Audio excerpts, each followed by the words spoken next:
guys? Troy from Tadcatters, welcome back. Today we are going to be doing a reel review video. A lot of you guys have requested me to do these videos. So I'm going to do a series of videos where I review some reels, maybe some rods, and maybe some other products that I use. But anyways, you guys hang out and we'll get into this. What we're going to be reviewing today is the Penn Fathom 20LW. The LW stands for level wind, and what that does is when you are reeling your line in, that puts it evenly on your spool so it doesn't get all bunched up on one side and get you all fouled up. We are going to be going over some stats for these reels.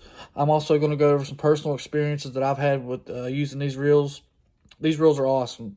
I would recommend these reels to anybody, and like I said, I'll give you my personal experience on that in just a little bit. You guys hang out, and we're going to go over some stats. All right, guys. Don't mind that dog barking in the background. Anybody got a 22? All right, so the first thing I want to go over is the price range. These reels are a little bit on the expensive side. They usually run anywhere from about $180 to about $250. I actually caught this one on sale on Amazon for about $170, which is, on the cheaper side for these reels.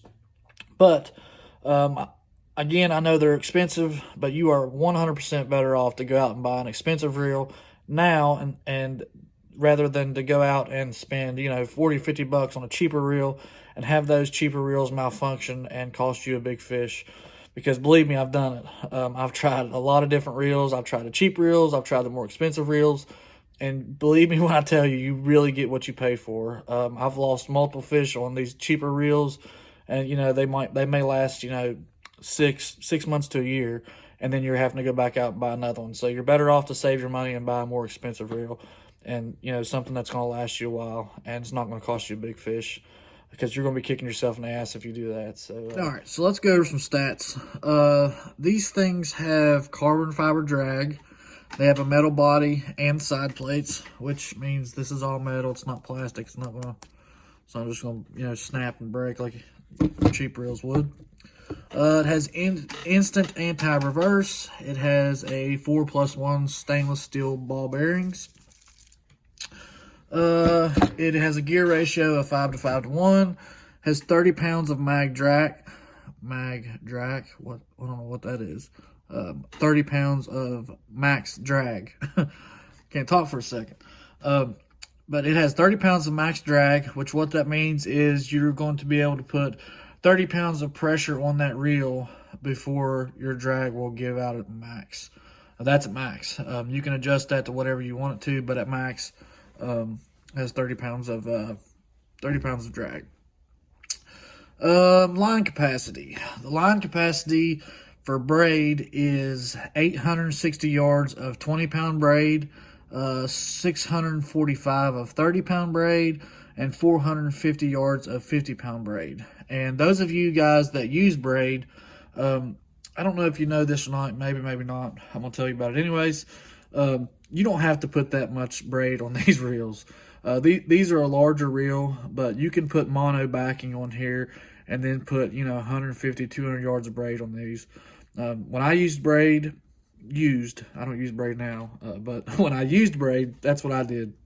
Because those braid is really hard to find in large spools like that. And then when you do find it in large spools, it's really, really expensive. So what I did was you put mono backing on those reels, and then you tie your braid off to the mono, and you can put 150, 200 yards of braid on those.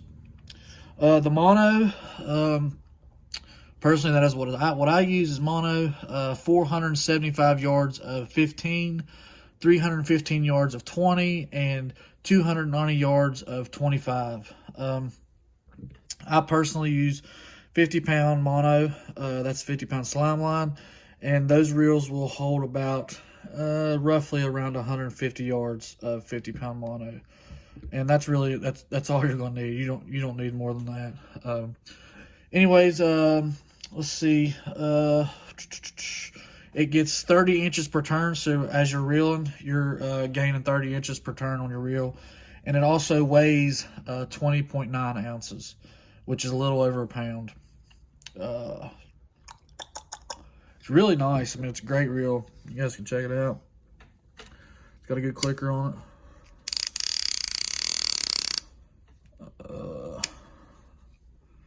Like I said, it was all metal. It's even got a rubber reel handle. I bought some Penn Warfares, which I'm going to do a review on those too. And they've got the plastic reel seat, or the not plastic reel seat, the plastic reel handle. This is rubber. Again, guys, so far I've used this thing and it's absolutely awesome. It's so smooth, and I've caught multiple fish on these things. Again, I took it to the James, and we caught, I don't know if most of you that's never been to the James don't understand, but it's a tidal river, so it runs, you know, it's constantly running unless it's in slack tide.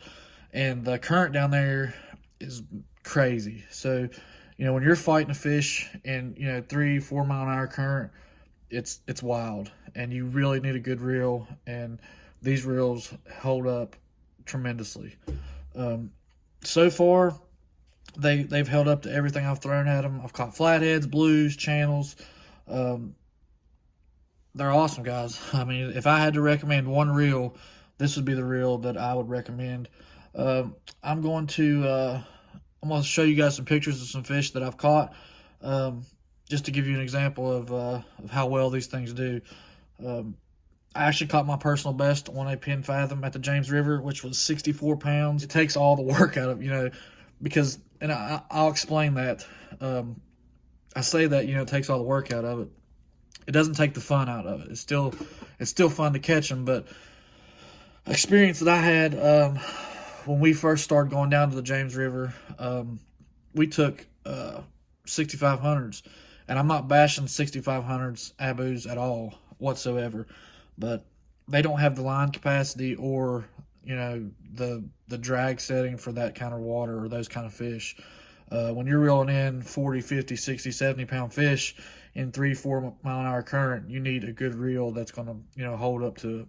And those Abu Garcias, we caught like a 40 pound fish, and we got it in with the Abu Garcia 6500, but we were absolutely wore out. I mean, when I say wore out, like, we had to take a break for like 30-40 minutes just to, you know, regain our strength back, because it was so tough to get in with a little small Abu Garcia. So after that trip, I started buying pins.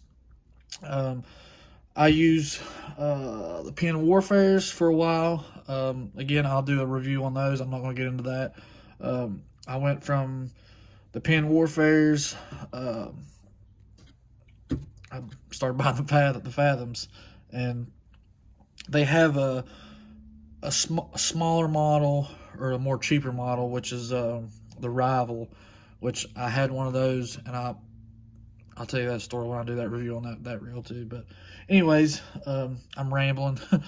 Again, I'll put some pictures in here to show you guys some fish that you can look at that I've caught with these reels. And again, man, these things are top of the line. I mean, all the big name catfishermen, I guess you could say. This is what they use. This is what they trust. This is what I trust. I put a lot of work in, and those things hold up to us. So anyways, guys, I just figured I'd do that little video on the Penn Fathom 2. Hope you guys appreciate it, and I appreciate it. I hope you guys like it, and we'll see you on the next one. Oh, and go over to the page, click the follow button, click the like button, and go over to the YouTube and click the subscribe button and share this video with your friends. I really appreciate you guys watching, and again, we'll see you on the next one.